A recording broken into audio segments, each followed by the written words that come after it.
शिवसेना नेते संजय राउत बोलतायत, थेट जाऊया। सरकार ममता बनर्जी की पराभव के लिए एक नया महाभारत पश्चिम बंगाल के भूमि पर कर रही है, लेकिन पूरा देश देख रहा है कि पश्चिम बंगाल में क्या हो रहा है। और पश्चिम बंगाल की जनता भी बहुत ही समझदार है।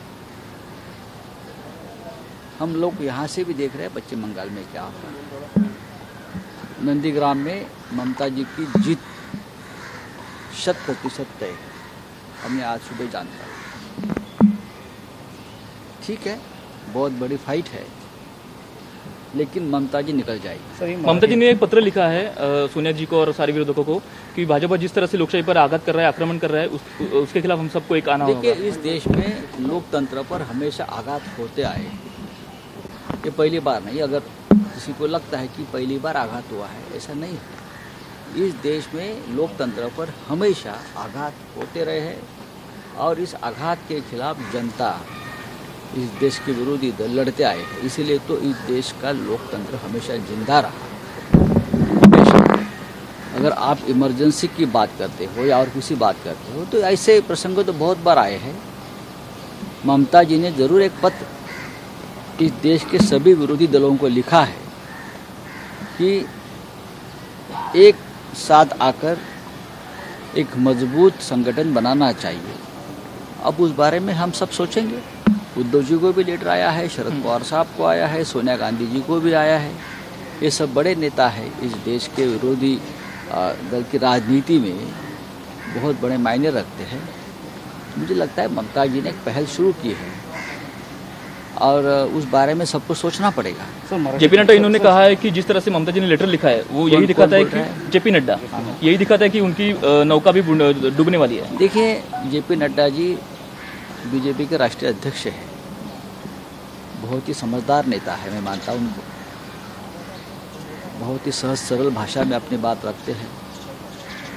सरकार किसी की भी हो, इस देश में अगर लोकतंत्र को जिंदा रखना है तो विरोधी दल का मजबूत होना भी इतना ही जरूरी होता है। जब कांग्रेस पार्टी सत्ता पे थी बहुत साल तक, तब हमने भी ये प्रयास किया था एनडीए के माध्यम से कि विरोधी दल मजबूत बने।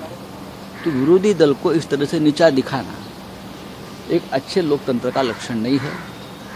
आप सत्ता पे बने रहिए, लेकिन आप ये भी कामना करिए नड्डा जी कि इस देश का विरोधी दल और विरोधी दलों की एक संगठन भी मजबूत रहे। सर, राज्यामध्ये लॉकडाऊनची शक्यता आहे का? या देशामधल्या ज्या 4 राज्यातल्या निवडणुका आहेत, पश्चिम बंगाल असतील, आसाम असेल, केरळ असेल, तामिळनाडू असेल, ही 4ही राज्य या देशाच्या राजकारणाच्या भविष्याची दिशा स्पष्ट करणार आहे।